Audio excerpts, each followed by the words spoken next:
Hallelujah. आपण वचन वाचू. मलाकी 2:2. सेनाधीश परमेश्वर म्हणतो, माझ्या नावाचा महिमा व्हावा ह्यासाठी तुम्ही मन लावले नाही, तर मी तुमच्यावर शाप पाठवेन व तुमचे आशीर्वाद शाप करीन. तुम्ही लक्ष पुरवत नाही, म्हणून मी त्याने शापरूप करून चुकलो आहे. वचन काय सांगत आहे? सेनाधीश परमेश्वर म्हणतो, माझ्या नावाचा महिमा व्हावा यासाठी तुम्ही ऐकून मन लावले नाही, तर मी तुम्हावर शाप पाठवीन व तुमचे आशीर्वाद शाप करीन. तुम्ही लक्ष पुरवित नाही, म्हणून मी त्या शापरूप करून चुकलो आहे. बायबल काय सांगत आहे? परमेश्वर पिता म्हणतो मलाकीद्वारे की जर तुम्ही माझ्या नावाचा महिमा व्हावा म्हणून तुम्ही माझं मनापासून ऐकलं नाही, माझ्या वाणीकडे कान दिले नाही, माझ्या गोष्टींकडे आपलं लक्ष लावलं नाही, तर जिथे मी ठरवलेलं होतं की तुम्हाला आशीर्वाद द्यायचा, परंतु तुम्ही आशीर्वाद तुम्हाला देणार नाही, तर आशीर्वादाच्या ऐवजी मी तुम्हाला शाप देईन आणि तुम्ही माझं ऐकत नसल्या कारणाने मी शाप देऊन चुकलेलो आहे. मी शापित केलेलं आहे कारण तुम्ही माझं ऐकत नाही. बघा, आज आपण प्रार्थनेमध्ये जीवन जगतो, प्रभूला स्वीकारणारे लोक आहोत, प्रभूचा दावा करणारे, जिवंत देवाची प्रार्थना करणारे. पण जर आपण देवाचं मन लावून ऐकलं नाही आणि आपल्या जीवनात त्याद्वारे चमत्कार घडले नाही, तर आपण देवाची स्तुती करू शकत नाही. देवाची स्तुती जर आपल्याद्वारे झाली नाही, तर प्रभू म्हणतो मी शापित करीन तुम्हाला. म्हणजे कोणत्याही बाबतीमध्ये आपल्याला आशीर्वाद मिळणार नाही. दुःखावर दुःख, संकटांवर संकट वाढतच जाणार, रोज रोज आजारी पडणार, एक आजार बरा होत नाही तर दुसरा आजार, कोणतंही काम आपल्या व्यवस्थित रीतीने होणार नाही. जिथं आपण यशाची अपेक्षा केले आणि वाटते, समोर परिस्थिती दिसते की आता इथे यश मला मिळणार आहे, माझं काम पूर्ण होणार आहे, परंतु बायबल सांगत आहे त्या कामामध्ये तुम्ही अपयशी ठरतील.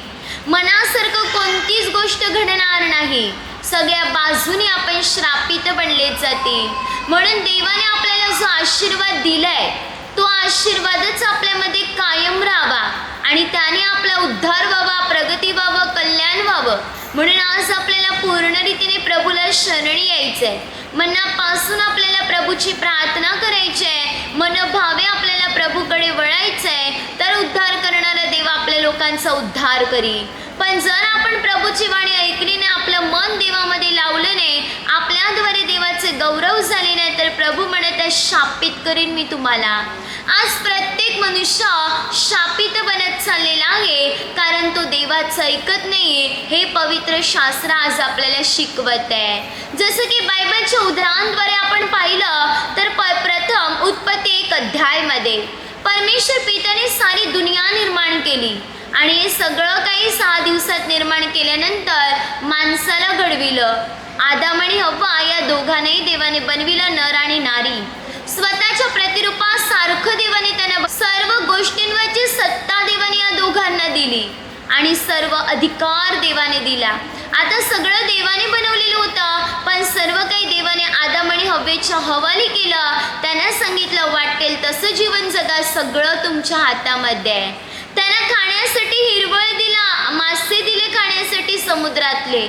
म्हणजे जे चांगलं होतं ते देवाने त्यांच्यासाठी सगळं केलं, पूर्ण आशीर्वादित केलं त्यांना की या पृथ्वीवर फलद्रूप व्हा, बहुगुणित व्हा, पृथ्वी व्यापून टाकावती सत्तेखाली आणा. म्हणजे सर्व सत्ता तुमच्याच हातामध्ये, संपूर्ण पृथ्वीभर देवाने त्यांना आशीर्वादित केलं. अर्थात आता या आशीर्वादाद्वारे त्यांच्या जीवनात काहीच कमी नव्हतं. उत्पत्ती 2 अध्याय पाहिलं तर देवाने सगळं काही दिलं, आशीर्वादित केलं आणि आता एदेन बागही देवाने त्यांच्याच हवाली केली. ज्या एदेन बागेमध्ये परमेश्वर पिता राहत होता, तीच एदेन बाग देवाने आदाम आणि हव्वेला दिली. त्यांना म्हटलं आता या ठिकाणी तुम्ही राहा आणि तिथे राहत असताना देवाने एक आज्ञा दिली, वाटेल तसं जीवन जगा, पण मधल्या झाडाचं फळ मात्र तुम्ही खाऊ नका. उत्पत्ती 2:16-17 वचनात, ज्या दिवशी तुम्ही फळ खाणार त्याच दिवशी तुम्ही खास मरणार. परंतु उत्पत्ती 3 अध्यायामध्ये जेव्हा परमेश्वर थोडा वेळ त्यांच्यापासून बाजूला गेले, ताबडतोब संधीचा सैतानाने फायदा घेतला. तो सापाच्या रूपामध्ये आला आणि या स्त्रीला या फळाचा मोह दिला. ही स्त्री या फळाच्या मोहाला बली पडली. तिने ते फळ खाल्लं जे देवाने म्हटलेले फळ खाऊ नये, परंतु तेच फळ फळ तिने खाल्लं, आपल्या नवऱ्याला आदामाला दिलं, दोघांनी देवाविरुद्ध पाप केलं. ज्यावेळेला परमेश्वर पिता एदेन बागेमध्ये आले त्यावेळेला परमेश्वराचा आवाज ऐकून दोघेही झाडामध्ये लपले. देवाने म्हटलं, आदाम तू कुठे आहेस? आदाम म्हणतो, तुझा आवाज ऐकून मी लपलेलो आहे. परमेश्वराला समजला आवाज काय त्याच्यासाठी नवीन नव्हता, पहिल्यांदाच ऐकलेला नव्हता. नेहमी देवाबरोबर बोलणार आदाम पण आता लपत आहे, अर्थात त्याने चूक केले. म्हणून परमेश्वर म्हणतो, काय ज्या झाडाचं फळ खाऊ नये अशी मी तुला आज्ञा केलेली होती, त्याचं फळ तू खाल्लेला आहे का? तेव्हा आदामाने हो या नाही यामध्ये उत्तर देण्याऐवजी तो म्हणतो, तू दिलेली स्त्री तिने मला दिलं म्हणून मी ते खाल्लं. स्त्रीला विचारलं, तू काय केलं? स्त्री म्हणत आहे, सापाने बुरळ घातली म्हणून मी ते खाल्लं. दोघांनी आपलं पाप कबूल केलं नाही, सापावर ढकललं, म्हणजे सापाद्वारेच ते दोघं फसले गेले. सैतानाने सापाचं रूप घेतलेलं. म्हणून परमेश्वराने प्रथम या सापाला श्राप दिला की तो आयुष्यभर पोटाने चालशील आणि माती खाशील. म्हणजे अर्थात या सापाला, या जनावराला अगोदर पाय होते, परंतु ते पाय जणू मोडले गेले आणि आपण पाहतो की हा प्राणी साप हा प्राणी पोटाने चालत आहे. आयुष्यभराचा श्राप मात्र त्याला मिळाला गेला, या सापाला, या प्राण्याला, कारण त्याने या हवेला ठकविलेलं होतं. त्यानंतर आदाम आणि हव्वा या दोघांना देवाने श्राप दिला, जे देवाने त्यांना आशीर्वादित केलेलं होतं. संपूर्ण पृथ्वी त्यांच्या हवाले केलेली होती, काहीच कमी नव्हतं. पण आता देव काय म्हणत आहे, तू पाप केलं, कबूल केलं नाही, म्हणून आता या पृथ्वीवर तुला कष्ट करावे लागतील. तू निडळाच्या घामाने भाकर मिळून खाशील आणि अंती पुन्हा मातीला जाऊन मिळशील. तू मातीचा, तो मातीतच जाशील. या जमिनीवर भले तू कितीही कष्ट केले तरी जमीन तुला काट्याने कुसळे देणार, पाहिजे तितकं प्रतिफळ तुला मिळणार नाही. तू कितीही कष्ट केले तरी अनेक वेळा तुझे कष्टही फुकटच जातील. आणि या स्त्रीला म्हटलं, आता बाळाला जन्म देताना तुला वेदना भोगाव्या लागतील. आणि प्रत्येक स्त्रीच्या बाबतीत आहे, बाळाला जन्म देताना वेदना सहन कराव्या लागत आहे. बघा, अगोदर त्यांना कष्ट आणि मेहनत माहिती नव्हती. भूक लागेल तेव्हा झाडाचं फळ तोडायचं, खायचं, तहान लागेल तेव्हा नदीचं पाणी प्यायचं, एवढंच त्यांचं आयुष्य होतं. आणि सुखी समाधानाचं जीवन, सगळं काही आयतं मिळत होतं, बसल्या बसल्या मिळत होतं. परंतु आता परमेश्वर म्हणत आहे, कष्ट करा, मेहनत करा, तरी सुद्धा तुम्हाला योग्य प्रमाणात खावयास मिळणार नाही. आणि या स्त्रीला देखील श्राप मिळाला, जे देवाने म्हटलेलं बहुगुणित व्हा, पृथ्वी व्यापून टाका, फलद्रूप केलेलं होतं. पण आता जन्म देताना वेदना होणार, हे श्राप मात्र मिळाले गेले. बघा, ज्या परमेश्वर पिताने आदाम आणि हव्वेला आशीर्वादित केलेलं होतं, आता परमेश्वर पिता दोघांचं जीवन श्रापित बनवत आहे. आशीर्वादाचं रूपांतर शापामध्ये होत आहे. कारण काय? हे चुकले. या मानवाने पाप केलं, देवाविरुद्ध गेले, ते देवाच्या आज्ञा त्याने मोडल्या आणि पाप केलं तर केलं, पण कबूल न केल्याद्वारे त्यांना शिक्षा देण्यात आली किंवा त्यांना श्राप देण्यात आला.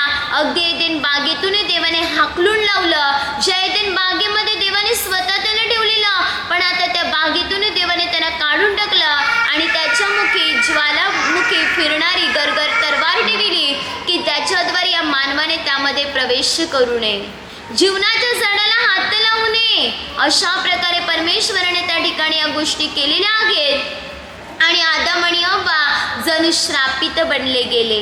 म्हणून प्रभू आज आपल्याला शिकवत आहे की जर देवाने आपल्याला आशीर्वादित केलेलं आहे तर आपण आशीर्वादित राहणार.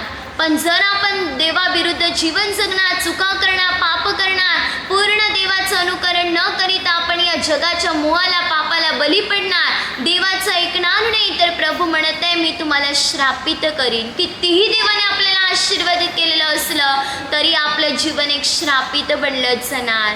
म्हणून प्रभू येशूकडे वळा, प्रभूकडे श्राप घ्यायचे नाही तर आपल्याला आशीर्वाद मिळवायचा आहे.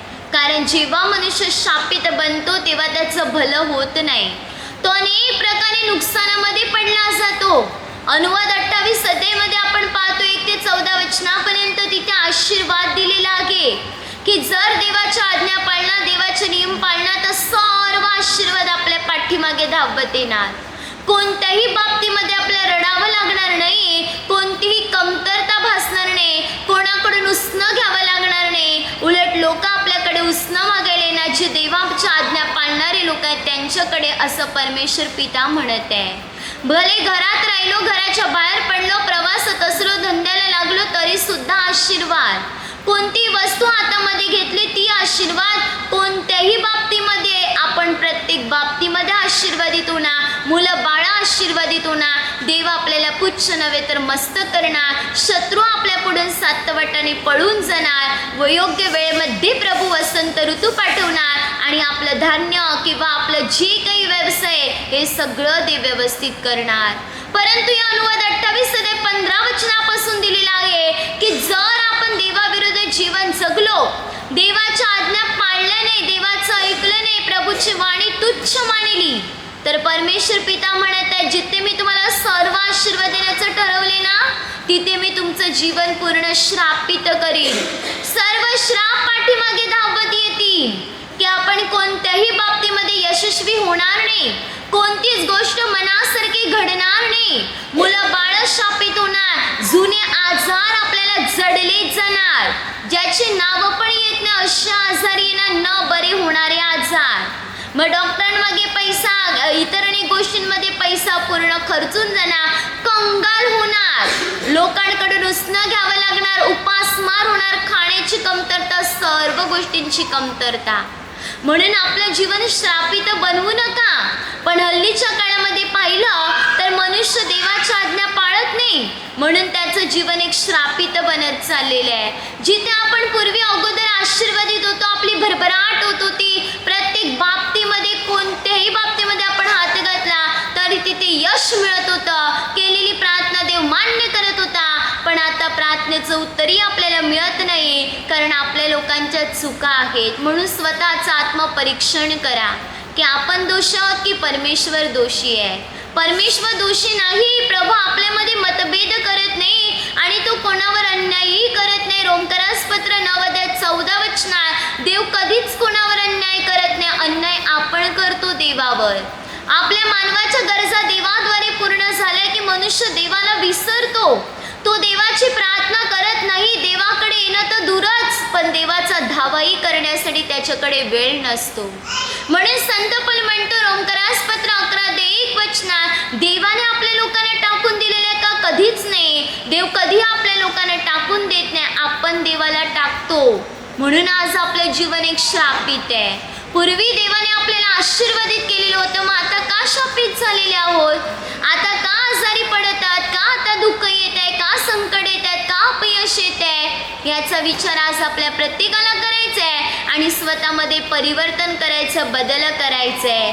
कारण परमेश्वर पिता त्याच्यामध्ये राहिल्यानंतर जसा आशीर्वाद करीतो, पण त्याच्या विरुद्ध गेल्यानंतर तो श्रापितही माणसाला बनवितो.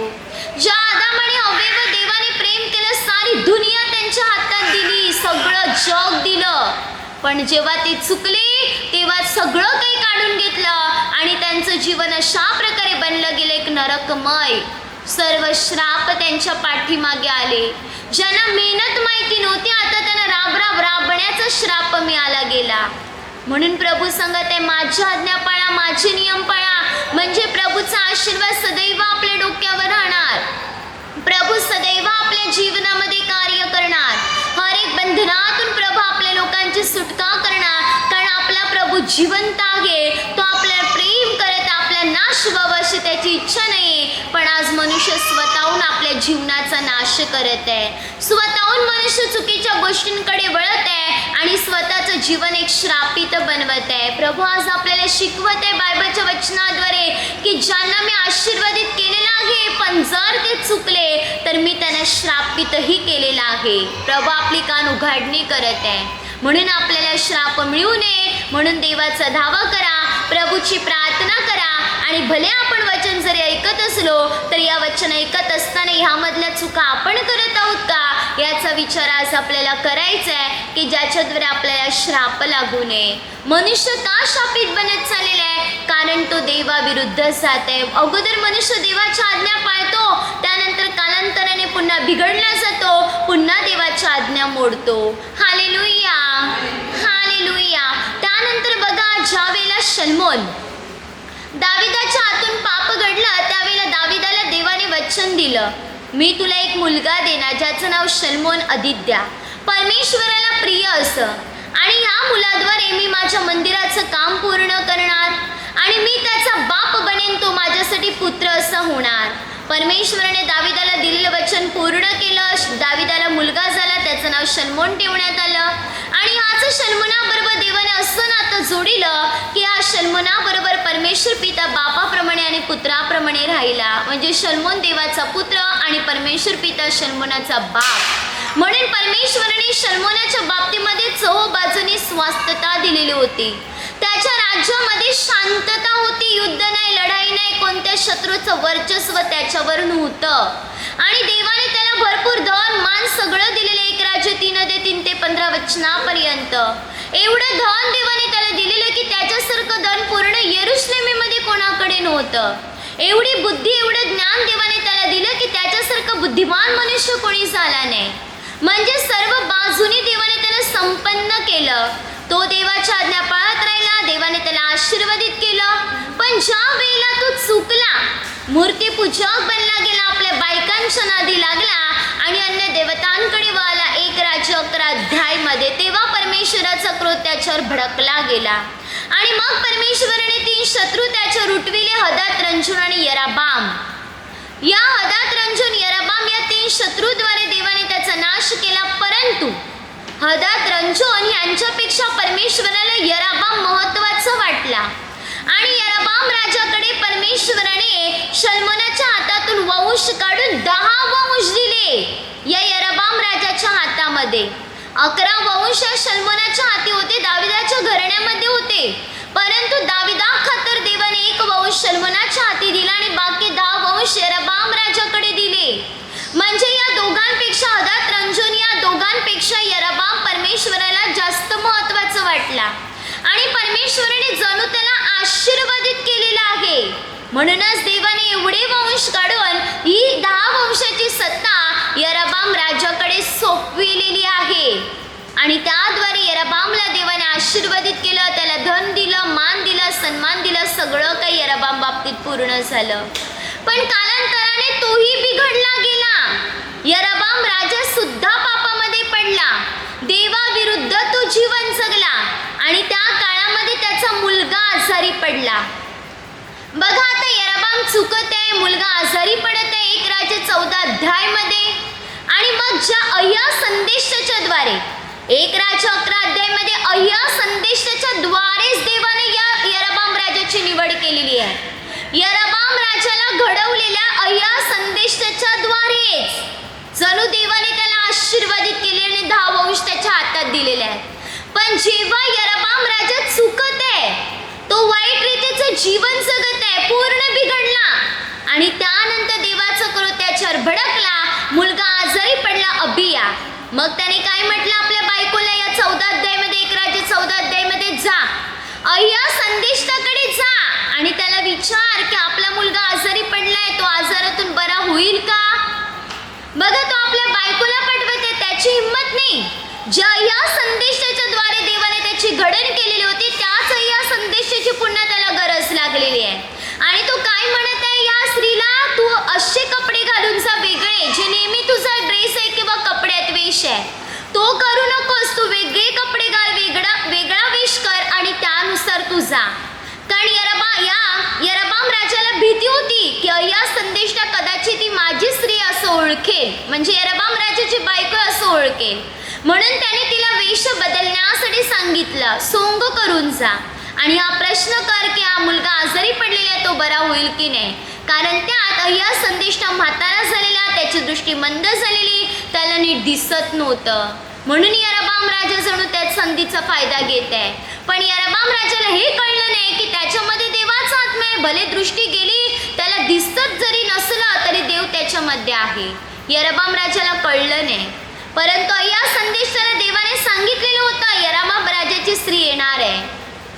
आणि जेव्हा ती दुसरा वेश करून आपल्या नवऱ्याच्या सांगण्यावरून, यराबाम राजाच्या सांगण्यावरून या अय्या संदेष्टाकडे जाते, तेव्हा तिच्या पावलांचा आवाज अय्या संदेष्ट ऐकतो आणि तो तिला काय म्हणत आहे, यराबाम राजाच्या स्त्री आतमध्ये ये, तुला दुःखाचा संदेश सांगणे मला प्राप्त होते. आणि तो तिला काय सांगत आहे, तू जेव्हा घरी जाशील तेव्हा तुझे पाय उंबरठ्याला लागताच तुझं मूल मरेल आणि तुझ्या घराण्यामध्ये फक्त या मुलाला मुठ्ठ माती मिळणार, कारण त्याच्यामध्ये काहीसा चांगुलपणा दिसून आलेला आहे. बाकी जे कोणी तुमच्या घरातले नगरात मरतील त्यांना कुत्री खाऊन टाकतील आणि रानावनात मरतील त्यांना आकाशातील पाखरे खाऊन टाकतील. अशा प्रकारे श्राप मात्र यरबाम राजाच्या घराण्याला देण्यात आला. जसं शेण सारल्यानंतर साप होईपर्यंत निघून जाईपर्यंत धुतलं जाते तसं हे घराणं धुतलं जाणार. अशा प्रकारे शाप मिळाला गेला. कारण काय?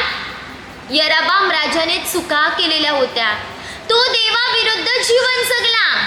ज्या यरबाम राजाला अगोदर देवाने आशीर्वादित केलेलं होतं की यरबाम राजाची निवड केलेली होती, 10 वंश देवाने शल्मोनाच्या हातून काढून या यरबाम राजाच्या हाती सोपविलेले होते. या संदेशाच्या द्वारे देवाने सगळं केलेलं होतं. पण आता ह्याच या संदेशाच्या द्वारे देव त्याला म्हणत आहे तुझा मुलगा मरेल आणि पूर्ण घराणे श्रापेल की रानात वरतील त्यांना आकाशातील पाखरे खातील, नगरात मरतील त्यांना कुत्री खाऊन टाकेल. म्हणजे कोणालाच या घराण्यामध्ये मुठ्ठ माती मिळणार नाही, फक्त या मुलाला, कारण त्याच्यामध्ये थोडासा चांगुलपणा दिसून आलेला आहे. म्हणजे ज्या देवाने या यरबाम राजाला आशीर्वादित केलेलं होतं आता तोच यरबाम राजा परमेश्वर पिता त्याला श्राप देत आहे. या यरबाम राजाला परमेश्वर पिता श्रापित करत आहे कारण तो चुकत आहे, पाप करत आहे, देवाविरुद्ध गेलेला होता. म्हणून मात्र परमेश्वर पित्याने त्याचं जीवन श्रापित बनविलं. नुसतं तोच श्रापित झालं नाही तर त्याचं पूर्ण घराणं. म्हणून पवित्र शास्त्र आज आपल्याला शिकवत आहे ज्याप्रमाणे देव आपल्या लोकांना आशीर्वाद देतो ना त्याचप्रमाणे आपल्याला श्रापितही करत असतो. जर आपण देवाच्या आज्ञा पाळणार, देवाच्या नियमाप्रमाणे चालणार, मन लावून देवाची वाणी ऐकणार, आपल्याद्वारे देवाचा महिमा व्हावा, अशा प्रकारे जर आपण देवाची सेवा कार्य करणार, प्रार्थना करणार तर प्रभू म्हणत आहे मी तुम्हाला आशीर्वादित करीन. पण जर आपण देवाच्या गोष्टींकडे मन लावलं नाही तर प्रभू म्हणतो आशीर्वादाचं रूपांतर मी श्रापामध्ये करीन. भले देवाने ठरवलंय की मी या लोकांना आशीर्वाद द्यायचा, पण प्रभू सांगतो नाही तिथे मी शाप देईन. म्हणून आपल्याला श्रापित व्हायचं नाही. बायबलमध्ये बरीच उदाहरणं आहेत की ज्या लोकांना देवाने आशीर्वादित केलं पुन्हा ते लोक जेव्हा बिघडले तेव्हा देवाने त्यांना श्रापित केलं आणि श्रापाद्वारे त्यांचं पूर्ण नुकसान झालं. अनेक प्रकारच्या संकटाचा त्यांना सामना करावा लागला. मात्र ते अशा संकटामध्ये पडले, शत्रूंच्या हातामध्ये पडले, काही लोक मृत्यू पावले. Hallelujah, hallelujah. म्हणून आपल्याला पूर्ण देवाच्या अधीन व्हायचंय, आपल्याला श्रापित व्हायचं नाही. त्यानंतर बघा इस्रायल लोक गणना 22 अध्यायामध्ये ज्यावेळेला इस्रायल लोक या मोवाबी लोकांवर लढाईसाठी आले तेव्हा मोवाबी लोक घाबरले. त्यांचा राजा बालाक राजा तो पण घाबरला. तो तर एक हवालदिल झाला, कमजोर पडला गेला. कारण या इस्रायल लोकांनी अमोरी लोकांच्या अगोदर काय हाल केलेले होते ना या मात्र मोवाबी लोकांना माहीत होतं. म्हणून इस्रायल लोकांना पाहून मोवाबी लोक घाबरले गेले. तेव्हा बालाक राजाने काय केलं? बलाम संदेष्टाचा वापर करण्याचं ठरविलं. कारण देवाने बलाम संदेष्टाला शाप आणि आशीर्वाद देण्याचं वरदान दिलेलं होतं. म्हणून त्याने आपल्याकडच्या लोकांना पाठविलं या बलाम संदेष्टाकडे बोलावण्यासाठी की तू ये आणि या लोकांना श्राप दे. इस्रायल लोकांना ते श्रापित बनले तर ते कमजोर पडतील मी आणि मग या इस्रायल लोकांपेक्षा मी प्रबळ होईन आणि सहज त्यांना मार देईन. आणि मग या बलाम संदेष्टाने काय केलं? देवाला विचारलं की बालाक राजा असं असं सांगत आहे तर मी काय करू? तेव्हा देवाने काय म्हटलं? या लोकांना श्राप द्यायचा नाही, इस्रायल लोक माझे आहेत, आशीर्वादित लोक आहेत. देव काय म्हणत आहे याला? बलाम संदेशाला आशीर्वादित लोक आहेत इस्रायल लोक, त्यांना शाप द्यायचा नाही. म्हणून बलाम संदेशाने या बालाक राजाच्या लोकांना परत पाठविलं आणि त्यांना सांगितलं देवाने मला येण्यासाठी मनाई केलेली आहे. पण बालाक राजाने पुन्हा आणखीन काही प्रतिष्ठित माणसं पाठविली बलाम संदेशाला बोलावण्यासाठी. तेव्हा बलाम पुन्हा देवाला विचारतो की देवा मी काय करू? अगोदर त्याचं मन सांगते, तो सांगतो या लोकांना की या बालाक राजाने अर्ध घर भरून जरी मला सोने रुपये दिले तरी मी देवाच्या शब्दापलीकडे जाणार नाही. पण पाहिलं तर कुठेतरी मन बलाम संदेशाचं बालाक राजाच्या सोन्या रुपयावर होतं. म्हणून तो पुन्हा या लोकांच्या सांगण्याप्रमाणे करण्यासाठी तयार झाला. देवाला विचारलं, देवाने सांगितलं त्यांना, अगोदर सांगितलेले होते लोक आशीर्वादित आहे तर त्यांना शाप द्यायचं नाही. तो पुन्हा विचारत आहे. म्हणून परमेश्वर म्हणत आहे तुला जायचं तर जा, पण मी सांगेन ना तेवढंच बोल. आणि मग गणना 22-21 वचनापासून हा बलाम संदिष्ट गाढवीवर खोगीर घालून निघाला. परंतु जेव्हा तो निघाला तेव्हा परमेश्वराचा दूत उपसलेली तलवार घेऊन त्याच्यामध्ये उभा राहिला, पण त्याला ते दिसलं नाही. या गाढवीला दिसलं, पण या बलाम संदिष्टाला दिसलं नाही. आता ही गाढवी बघत आहे की देवाचा दूत उभा आहे उपसलेली तलवार घेऊन माझ्या धन्याला मारण्यासाठी, म्हणून ती वाट सोडून शेतामध्ये शिरली. तिला वाटेवर आणण्यासाठी या बलामाने तिला मारलं. पुन्हा पुढे जात असताना पुन्हा देवाचा दूत दुसऱ्यांदा उपसलेली तलवार घेऊन मध्ये उभा राहिला. तेव्हा दोन्ही बाजूला बोळाच्या कुंपणाच्या भिंती होत्या. आता या गाढवीला पुढे जाण्यासाठी रस्ता नव्हता, म्हणून तिचा पाय या भिंतीला लगटला. त्यामुळे बलामाचा पाय चेंगरला. म्हणून बलामाने पुन्हा दुसऱ्यांदा या गाढवीला मारलं. त्याला दिसत नाही अजून की पुढे काय आहे, गाढवी अशी का करत आहे, परंतु गाढवी या सगळ्या गोष्टी पाहत होते आणि वारंवार ती या बलामाला वाचवत होती. पुन्हा पुढे जात असताना तिसऱ्यांदा देवाचा दूत उपसलेली तलवार घेऊन मध्ये उभा राहिला. आणि आता उजव्या डाव्या बाजूला दोन्ही बाजूला भिंती होत्या, रस्ता कुठेच नव्हता. तेव्हा ती बलामाला वाचविण्यास सगळी गाढवी बलामासहितच खाली बसली. म्हणून गाढवीला पुन्हा त्याने मारलं. तेव्हा परमेश्वराने गाढवीला मानवासारखी वाचा दिली आणि गाढवी बोलू लागली. गाढवी काय म्हणत आहे, जिच्यावर तू सुरुवातीपासून बसत आलेलास तीच मी तुझी गाढवी ना. मी तुझ्याबरोबर अशा रीतीने कधी वागलेली होती का? तेव्हा बायबल सांगते गणना 22-31 वचनात परमेश्वराने बलामाचे डोळे उघडले. ह्याचा अर्थ असा नाही की तो आंधळा होता, त्याला दिसत होता. डोळे उघडले म्हणजे आता त्याच्या आध्यात्मिक डोळे उघडले देवाला पाहण्याचे. आणि मग त्याने देवाच्या दूताला पाहिलं. तेव्हा देवाच्या दूताने म्हटलं, ही जर गाढवी नसती ना तर मी तुझी खांडोळी केली असती. या गाढवीमुळे तू वाचलेला आहेस. तू काय करायला चाललेला? देवाने म्हटलेलं आहे ना हे लोक आशीर्वादित आहेत, मग तू काय करत होतास? आणि अशा प्रकारे या बलामाची चूक त्याला दाखविण्यात आली. बघा, परमेश्वर पिता इस्रायल लोकांना श्राप मिळू नये म्हणून बलामाला मारण्यासाठी देवाने या दूताला पाठवलेलं होतं. म्हणजे इस्रायल लोक देवासाठी महत्वाचे आहेत. बलाम संदेशाला देवाने मारायला पाठविलं या दूताला उपसलेली तलवार घेऊन, पण गाढवीद्वारे तो वाचला. म्हणजे यामध्ये हे स्पष्ट होते की इस्रायल लोक परमेश्वरासाठी महत्वाचे आहेत, इस्रायल लोक आशीर्वादित आहेत. म्हणून देव आपल्या बलाम संदेशाला धमकावत आहे, या लोकांना शाप द्यायचा नाही. इस्रायल लोक देवाचे आशीर्वादित लोक होते. परंतु त्यानंतर बघा, ज्यावेळी इस्रायल लोक बिघडले, त्यांनी देवाला सोडलं, देवाची प्रार्थना करणं टाकून दिलं. 2 इतिहास 13 अध्यायामध्ये त्यावेळेला परमेश्वर पिता त्यांना श्रापित करत आहे. बघा, या ठिकाणी इस्रायल लोक आणि यहुदी लोक आहेत. इस्रायलचा राजा होता यरबाम, तर यहुद्यांचा राजा होता अबिया. इस्रायल 8 लाख होते तर यहुदी 4 लाख होते. तेव्हा इस्रायल लोकांनी यहुदी लोकांबरोबर युद्ध लढाई करण्याचं ठरविलं. परंतु यहुदी लोकांनी त्यांना म्हटलं, तुम्ही आमच्याबरोबर युद्ध करू नका, आपल्या पूर्वजांचा देव याच्याशी तुम्ही लढू नका, कारण या युद्धामध्ये तुम्हाला यश येणार नाही. पण या लोकांनी ऐकलं नाही. त्यांना काय वाटलं, आम्ही संख्येने डबल आता सहज या लोकांना मारू शकतो. इस्रायल लोकांना वाटलं, म्हणून त्यांनी यहुदी लोकांना मागून पुढून घेरलं, 4ही बाजूनी घेरलं. आता 8 लाख इस्रायल लोकांच्या हातामध्ये 4 लाख यहुदी सापडलेले आहेत. आता यहुदी लोक सहज मरणार. परंतु अशा वेळेला यहुदी लोकांनी देवाचा दावा केला. त्यांनी कर्णा वाजविला आणि कर्ण्या वाद्याचा आवाज जेव्हा परमेश्वर पित्याने ऐकला, तेव्हा त्यांच्या शत्रूंचा म्हणजे इस्रायल लोकांचा देवाने असा मोड केला की इस्रायल लोक यहुदी लोकांसमोरून पळून गेले, आलेली युद्ध लढाई करण्यासाठी. परंतु इस्रायल लोकांनी पळ काढले आणि इस्रायलातले 5 लाख पुरुष देवाने मारून टाकले. त्यांच्या यरबाम राजाला पण देवाने असा तडाखा दिला की तो पण मरण पावला. बघा, यहुदी लोकांना आपली जागा पण हलवावी लागली नाही. युद्ध लढाई करणं तर सोडून द्या, जागा पण हलवावी लागली नाही, जागच्या जागी उभे. परंतु इस्रायल लोकांची दानदान झाली.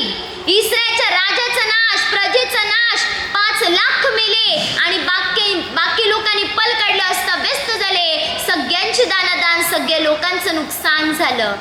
इस्रायल लोकांना देवाने श्रापित केलं, पण यहुद्यांना मात्र वाचविलं, कारण यहुदी लोक देवाचा धावा करणारे होते.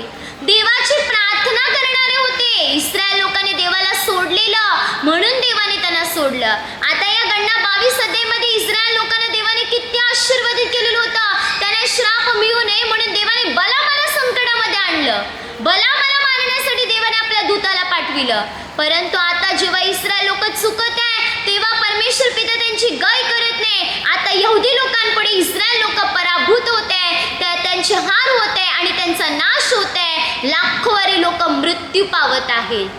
म्हणून या बायबलच्या प्रत्येक उदाहरणाद्वारे प्रभू आपल्याला हेच शिकवत आहे की जर आपल्याला देवाने आशीर्वादित केलेला आहे पण हा आशीर्वाद आपल्याला टिकवायचा असेल तर आपल्याला प्रभूच्या आज्ञा पाळाव्या लागणार. प्रभूची प्रार्थना करतच राहावं लागणार. पण जर आपण देवाविरुद्ध जीवन जगणार, देवाच्या आज्ञा मोडणार, तर प्रभू म्हणतो भले मी तुम्हाला आशीर्वाद दिलेला असला तरी मी तुम्हाला श्रापित करीन, मी तुमचं जीवन नष्ट करीन. म्हणून देवाचं आपल्याला ऐकायचं. आपण पाहिलं प्रभू काय म्हणत आहे, माझ्या नावाचा महिमा व्हावा म्हणून तुम्ही जर माझं मन लावून ऐकलं नाही तर मी तुम्हाला शाप देईन, मी तुमचा आशीर्वाद काढून घेईन. म्हणून आपल्याला देवाचं ऐकायचंय, प्रभूची वाणी ऐकायची आहे, प्रभूच्या शब्दाकडे आपल्याला वळायचंय. म्हणजे आपला उद्धार करणारा देव आपल्या लोकांचा उद्धार करेल. या आदामाने हव्वेला परमेश्वराने घडविला, सगळा आशीर्वाद देवाने त्यांना दिला. परंतु ज्या वेळेला त्यांनी चूक केली, पाप केलं, पाप कबूल केले नाही, तेव्हा सगळा आशीर्वाद ते गमावून बसले आणि जीवन एक श्रापित बनलं गेलं. इस्रायल लोकांना देवाने आशीर्वादित केलेलं होतं, पण जेव्हा तेही चुकले, त्याने देवाची प्रार्थना करणं टाकून दिलं, तेव्हा देवाने त्यांना देखील श्रापित केलं. यरबाम राजाची या संदेशाद्वारे देवाने निवड केलेली होते, पण जेव्हा तो चुकला, दुराचरण केलं, तेव्हा त्याच या संदेशाच्याद्वारे यरबाम राजाच्या पूर्ण घराण्याला श्राप देण्यात आला. म्हणून आज जर देवाने आपल्याला आशीर्वादित केलेला आहे तर आशीर्वाद टिकविण्यासाठी आपल्याला देवाच्या आज्ञा पाळायच्या आहे. पूर्ण प्रभूला आपल्याला शरण यायचं, प्रभूच्या आपल्याला अधीन व्हायचंय, म्हणजे आपल्याला श्राप मिळणार नाही. पण जर आपण देवाविरुद्ध जीवन जगलो तर आपलं पूर्ण जीवन एक श्रापित बनलंच ना. प्रभूचे एकच श्राप जो आपलं आयुष्य उद्ध्वस्त करून टाकणार, पण प्रभूचा एक आशीर्वाद जो आपल्या आयुष्याची हर परिस्थिती बदलवून टाकणार. जिथे आपण गरीब आहोत तिथे आपण अमीर बनले जाणार, श्रीमंत बनले जाणार, सर्व बंधन आपले तुटली जाणार. पण जर श्राप मिळाले तर कितीही करोडपती असले तरी भिकारी बनतील, पूर्ण परिस्थिती हलाखीची होणार. म्हणून आज आपल्या जीवनातलं दुःख निघून जावं, आपल्याला भले श्राप आपल्या चुकांमुळे मिळालेले आहे ते देवाने आपले काढून टाकावे आणि पुन्हा एकदा स्वर्गीय आशीर्वादाने प्रभूने आपल्याला आशीर्वादित करावं, आपली शुद्धी करावी, आपलं पवित्रीकरण व्हावं. म्हणून प्रभूकडे पूर्ण विश्वासाने प्रार्थना करा, प्रभूचा धावा करा, स्वतःमध्ये परिवर्तन करा, म्हणजे प्रभू पुन्हा एकदा आपल्याला स्वर्गीय आशीर्वाद देणार. प्रभू आपल्या जीवनामध्ये कार्य करणार, जीवनातल्या हर कमतरता निवा प्रभू आपल्या भरून करणार. स्वर्गीय आशीर्वाद प्रभू आपल्या